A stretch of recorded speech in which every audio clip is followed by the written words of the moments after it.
रंग की होली उमंग की होली, मस्ती में मस्त होके भंग की होली। ढंग की होली बेढंग की होली, मस्ती में मस्त होके भंग की होली। बरसे रंग की फुहार वाली होली, बरसे रंग की फुहार वाली होली। अरे कौन होली का बात कर रही हैं, जरा डिटेल में बताइए।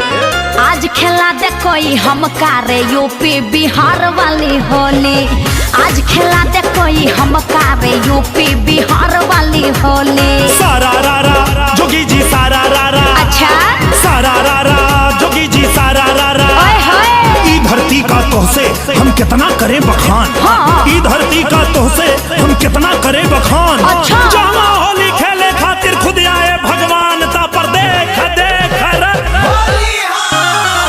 ब्रिज की होली रे मथुरा की होली, ब्रिज की होली रे मथुरा की होली। वृंदावन यमुना किनार वाली होली, बरसाने गोकुल मझार वाली होली। आओ खिलाते आज तो का हम यूपी बिहार वाली होली, आओ खिलाते आज तो का रे यूपी बिहार वाली होली। जिया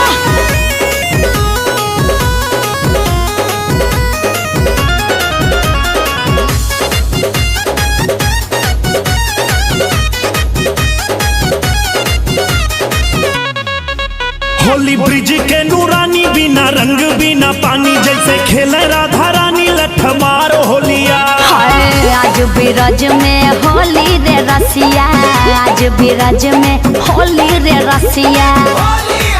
लेके रंगवा गुलाल रंग सिया जी के गाल, खेले कौशल्या के लाल रंगदार होलिया। होली खेले रघुवीरा अवध में, होली खेले रघुवीरा हैया। होली खेले रघुवीरा अवध में, होली खेले रघुवीरा।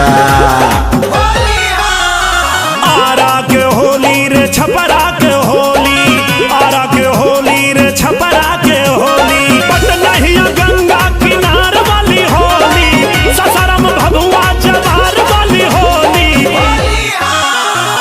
आओ खिलाते आज तो का हम यूपी बिहार वाली होली, आओ खिलाते रानी तो का हम यूपी बिहार वाली होली। साचो में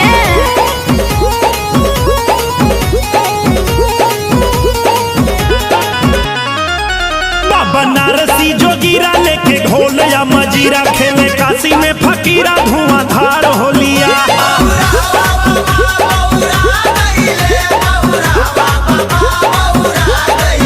हाजीपुर के हुड़दंग सीतामढ़ी के उमंग, जीजा खेले साली संग रसदार होलिया।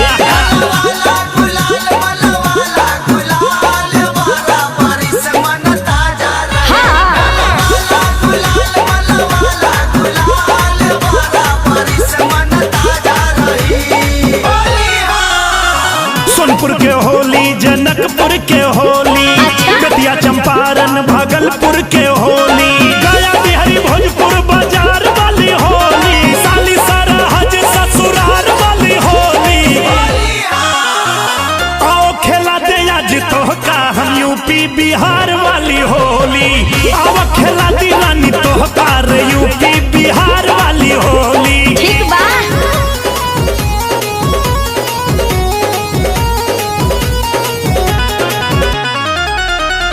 बक्सर गोरखपुर बस्ती गोंडा जौनपुर, आजमगढ़ के मशहूर कुर्ता फार होलिया। भदोही चंदौली के होली गूंजे सारा रारा बोली, देवरिया मिर्जापुर के होले चटकार होलिया। बूढ़ा बाबा मान, बूढ़ा बाबा मान मांगे करैली का चोखा।